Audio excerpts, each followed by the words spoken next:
একটি বনের মধ্যে ছোট্ট একটি কুঁড়ো ঘরে টুনি এবং টোনার পরিবার বাস করে।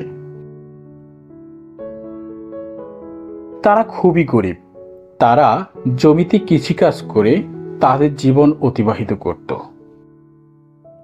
এভাবে তারা প্রত্যেক বছর জমিতে নানান ধরনের ফসল ফলিয়ে তা বাজারে বিক্রি করে নিজেদের জীবনযাপন চালাত। প্রতিবারের মতো এবার তারা তাদের ক্ষেতের মধ্যে কুমড়ো চাষ করবে। টুনি কুমড়ো চাষ করার জন্য তাদের ক্ষেত প্রস্তুত করতে লাগলো। টুনি তার ক্ষেতের মধ্যে কঠোর পরিশ্রম করতে লাগলো এবং ক্ষেত যখন পরিপূর্ণভাবে প্রস্তুত হয়ে গেল, টুনি এক এক করে তাদের ক্ষেতের মধ্যে কুমড়ো চারা রোপণ করতে লাগলো।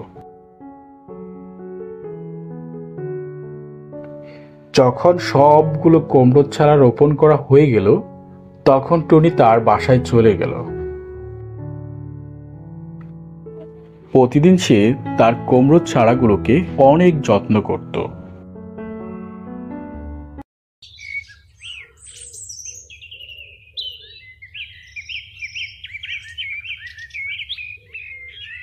কিছুদিন যাওয়ার পর কুমড়ো চারাগুলো বড় হয়ে গেল এবং গাছগুলোতে অনেক বড় বড় ভালো ভালো দেখতে কুমড়ো ধরতে লাগলো।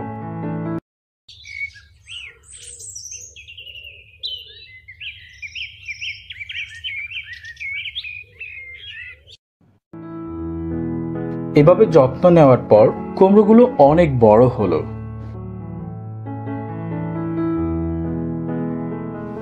প্রতিদিনের মতো টুনি তার ক্ষেত পরিদর্শন করতে আসলো এবং এসে সে বলল, কি যে করব, বাজারে কুমড়ো ঠিক তেমন চাহিদাও নেই। কুমড়ো বিক্রি করেও তো পরিবার ঠিক মতো চলছে না। কি যে করব, ভবিষ্যতে কি হবে আল্লাহই ভালো জানে। আর ঠিক তখনই সেখানে বুড়ি কবুতর উপস্থিত হয় এবং বলতে লাগলো, এই যে টুনা, এই ক্ষেতটা কি তোমার ভাই? হ্যাঁ গো দাদিমা, এই ক্ষেতটা তো আমার। কেন, তোমার কি কিছু লাগবে? আসলে বাবা, ঘরে রান্না করার মতো কিছুই নেই। যদি তুমি আমাকে একটি কুমড়ো দিতে তাহলে একটু উপকার হতো। ওই ব্যাপার দাদিমা, দাঁড়াও, আমি তোমাকে একটি কুমড়ো দিচ্ছি, তুমি একটি কুমড়ো নিয়ে যাও। কিন্তু টুনা ভাই, আমার কাছে তো কোনোই টাকা নেই, আমি কিভাবে কিনবো তোমার কাছ থেকে কুমড়ো? আরে না না দাদিমা, টাকা দিতে হবে না, আমি তোমাকে এমনিই কুমড়োটা দিচ্ছি। তুমি শুধু খেয়ে আমার জন্য একটু দোয়া করো। তুমি সত্যিই খুব ভালো, আমি তোমার জন্য দোয়া করি, আল্লাহ তোমার মঙ্গল করবে নিশ্চয়।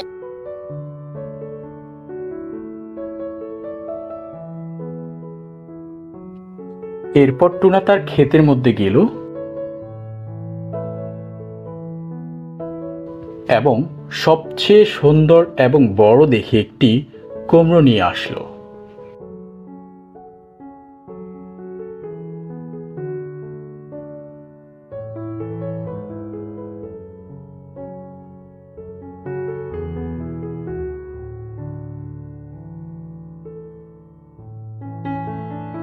এই নাও দাদিমা, তোমার জন্য কুমড়ো নিয়ে এসেছি। তুমি সত্যি আমার জন্য কুমড়ো নিয়ে এসেছো? কিন্তু সত্যি আমার কাছে তো কোনোই টাকা নেই, আমি তো তোমাকে কোনো টাকাই দিতে পারবো না। আরে দাদিমা, তুমি আবারও সেই টাকার কথা বলছো? বলেছি না কোনো টাকাই দিতে হবে না, শুধু তুমি কুমড়ো খেয়ে আমার জন্য একটু দোয়া করো। হ্যাঁ রে ভাই, দোয়া তো অবশ্যই করব।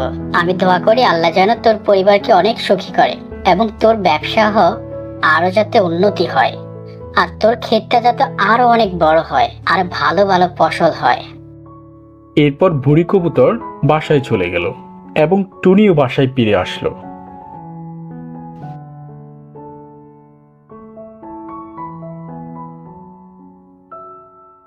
কি গো, আজকে কি কোনো বেচা কিনা হলো?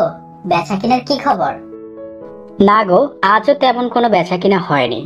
সবার কি আর শুধু কুমড়ো কিনতে ভালো লাগে বলো? তবে হ্যাঁ, কুমড়ো কেনার জন্য একজন দাদিমা এসেছিল, তবে তার কাছে কোনোই টাকা ছিল না, তাই আমি তাকে একটি কুমড়ো ফ্রিতে দিয়ে দিয়েছি। কি বলো, ভালো করেছি না? কি বলো তুমি এসব? এত তো বাজারের এই অবস্থা, বেচা কিনার এই অবস্থা, আমাদের সংসার চলতে কষ্ট হয়ে যাচ্ছে, তার মধ্যে তুমি আবার কাকে নাকি ফ্রিতে কুমড়ো দিয়ে এসেছো? এসব কি বলছো তুমি?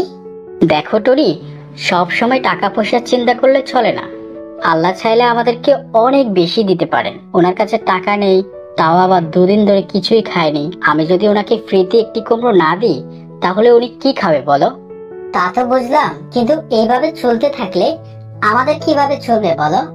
এভাবে সবাইকে যদি তুমি ফ্রিতে কুমড়ো বিলাতে থাকো তাহলে ব্যবসায়ের কি হবে বুঝতে পারছো? আমাদের কিভাবে চলবে? দেখো টনি, এভাবে বলো না। নিশ্চয় আল্লাহ উত্তম পরিকল্পনাকারী। তিনি আমাদের জন্য ভালো কিছুই রেখেছেন ইনশাআল্লাহ, তার উপর ভরসা রাখো।